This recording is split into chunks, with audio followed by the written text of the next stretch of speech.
Hello everyone, this is the 9th session of category B, and once again we are having few of the words with their meanings and a set of sentences with their Hindi meanings. So let's start with the words.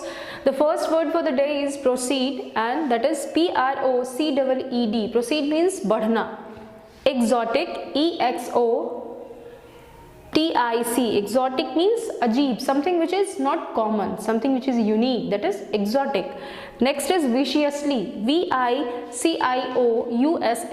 Viciously means क्रूरता पूर्वक. It can be any kind of act which is not normal. कोई भी चीज़ जो कि बहुत क्रूरता से की गई हो, that is viciously. Next is unpredictable. UNPREDICTABLE. Unpredictable is अप्रत्याशित, मतलब कोई ऐसी चीज़ जिसके कि हमने कभी बारे में सोचा ही नहीं, हमने कभी सोचा नहीं, इमेजिन नहीं किया हो कि ये चीज़ भी हो सकती है, that is unpredictable. Yearn, YEARN. Yarn is basically उदास होना. When someone is feeling low, feeling sad, that is yarn. Next is induction, INDUCTION. Induction is not that induction stove that we have. Induction here is किसी का आना, आगमन. जब नए employees आते हैं, नए स्टूडेंट्स आते हैं कॉलेज में, तो what we arrange an induction program for their training kind of a thing. आगमन, कोई आता है, आगमन, induction. Next is acclaim, ACCLAIM. Acclaim is प्रशंसा. When we just appreciate someone's work, someone's art, that is acclaim, प्रशंसा करना. Next is distinct, DISTINCT. Distinct means अलग, something which is different. Suppose I am doing some work in this kind of a way, someone is doing it in a different way, that is distinct. It's a distinct way of doing this work, अलग तरीका है. Next is implicated, IMPLICATED. Implicated is what?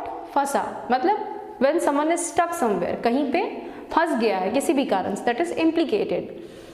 Next is preposition, PROPOSITION. Preposition is प्रस्ताव.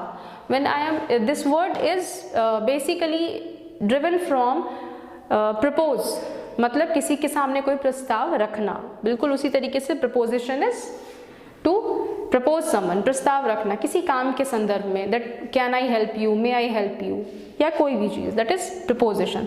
So these are the words and their meanings. Moving towards to a few sentences and their Hindi meanings. Once again like the previous video, जैसा कि हमने अपने previous video में भी देखा था, same category की बात कर रही हूँ मैं, तो उसमें भी मैंने आपको करीब 6 sentences और उनके हिंदी मीनिंग्स दिए थे. यहाँ मैं अभी आपको रूल्स नहीं बता रही हूँ, I am just giving you sentences and their Hindi meanings, ताकि आप अपने एवरीडे लाइफ में उन sentences को यूटिलाइज कर सकें. So the first sentence for today is how is it going.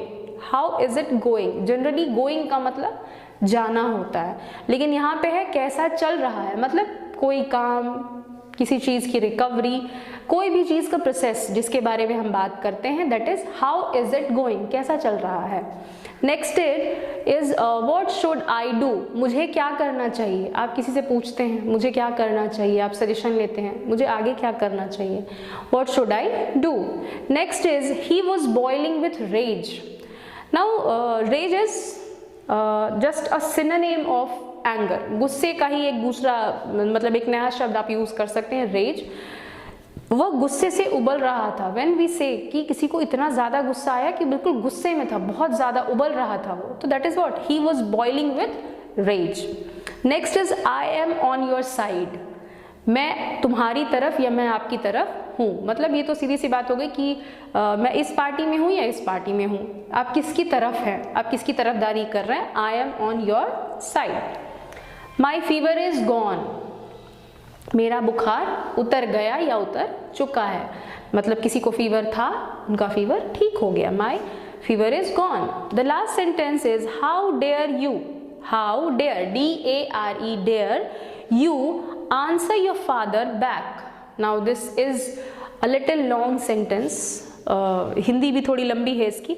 तुम्हारी हिम्मत कैसे हुई अपने पापा को पलट कर जवाब देने की. This is a sentence, a kind of scolding sentence. डांट पड़ती है जब किसी को या किसी को कोई डांटता है, किसी ने अपने बड़े को, भाई बहन, माँ पापा, घर के किसी भी बड़े को जब जवाब दे दिया, तो ये सेंटेंस लोग यूज करते हैं, how dare you do this. So similarly how dare you answer your father back.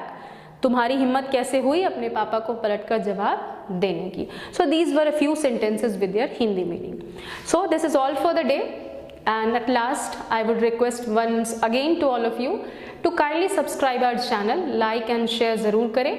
Until then, stay safe, stay home. Thanks a lot.